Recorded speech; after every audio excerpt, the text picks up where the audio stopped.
तो बात करूं पंड्या स्टोर की तो दो भाई बगावत पे उतरेंगे, वो भी तबीयत से। एक तो वैसे ही उतर चुका है भाविन, और आज भाविन ने भी बोला आपसे इतनी बड़ी दो गलतियां कैसे हो गई। पहली गलती तो आप नताशा को जान ही नहीं पाए कि वो कैसी है। दूसरी बात तो उसी के भाई को आपने अपने पास जॉब पर रखा सुपरवाइजर के तरीके से, और उससे अपनी सारी सच्चाई भी डिस्कस की कि पंड्या स्टोर कैसे तोड़ना है, कैसे धोखे से हासिल करना है। अब पता नहीं वो वहां पे जाके क्या क्या बोलेगा उनको, और कैसे कैसे बोलेगा। अब अमरीश मकवाना यही सोच रहा है कि हाँ की है मैंने दो दो गलतियां, मानता हूं, पर दोनों गलतियों के टाइम पे मेरे को तेरी सच्चाई दिखी। जब मैं मजदूर में फंसा हुआ था तब तूने डायरेक्टर बनने की मांग रखी, और अब तुम मेरे खिलाफ वापस से खड़े हो रहे हो, जिससे साफ साफ दिख रहा है कि तुम बगावत करना चाहते हो अपने भाई के साथ। जहां पे अभी अंबा काकी भी बोल रही है मैंने तो ठीक से कभी चक्की भी नहीं पीसी, अब उसकी बुआ को कुछ हो गया तो हम गए सब लोग काम से। क्योंकि धवल जब वहां पे पहुंचा तो मैटर वहां पे शॉर्ट था, जहां पे नताशा का फोन आया कि जल्दी से आओ मिठू, दामा को इंजेक्शन लाना है, दवाई की जरूरत है, जल्दी से आओ, दवाई का बंदोबस्त करना है।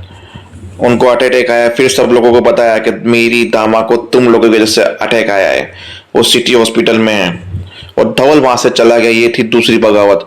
मतलब उसने देखा ही नहीं कि यहाँ पे कौन सा कांड चल रहा था, ये दोनों यहाँ पे क्यों थे, कौन सा तमाशा था।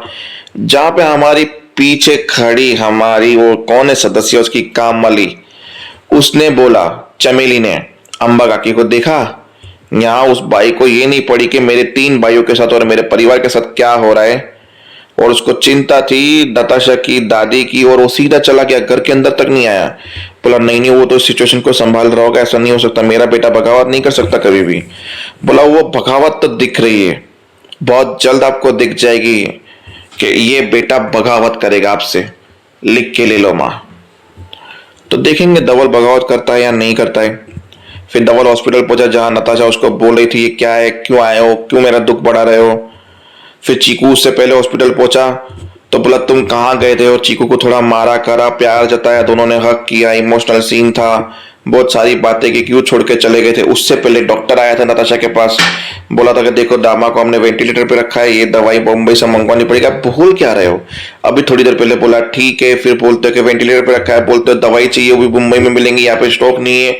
अब क्या कर रहे हो। फिर नताशा ने अपने कॉन्टेक्ट लगाए, फ्रेंड्स को, इनको फोन किया कि तुम्हारा मामा तुम्हारा चाचा वहां पे रहता है, ये दवाई चाहिए। फिर धवल वहां पे पहुंचा, ये सब बातें उसने सुनी, तो धवल ने डॉक्टर से बात की, क्योंकि नताशा उसके सुन नहीं रही थी बात। तो डॉक्टर ने बोला हमें ब्लड की ऐसी चीज की जरूरत है, अगर किसी का हार्ट उनके जैसा मिलता हो तो, नहीं तो फिर हमें ये दवाई की जरूरत पड़ेगी जो सरवाइव करने में काम लगेगी।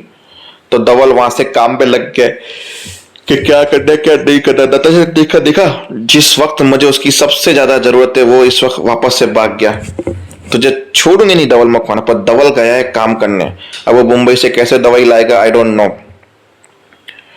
बाकी इनके इमोशनल सीन के चक्कर में एपिसोड के एंड में डॉक्टर आया, बोलता कि ये दवाई चाहिए क्योंकि दामा की तबीयत और बिगड़ गई है, इसके लिए जल्दी से कुछ बंदोबस्त करो। बस एपिसोड खत्म।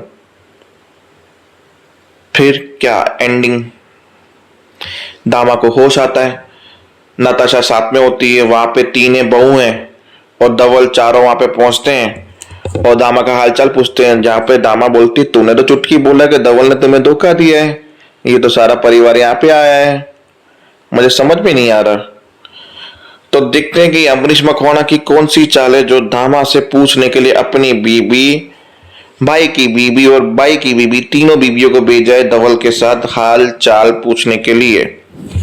तो देखने के लिए देखते रहिए पंड्या स्टोर, आगे होता है क्या, कि कल क्या होगा और चीकू को देख के दामा कैसा रिएक्शन करेगी।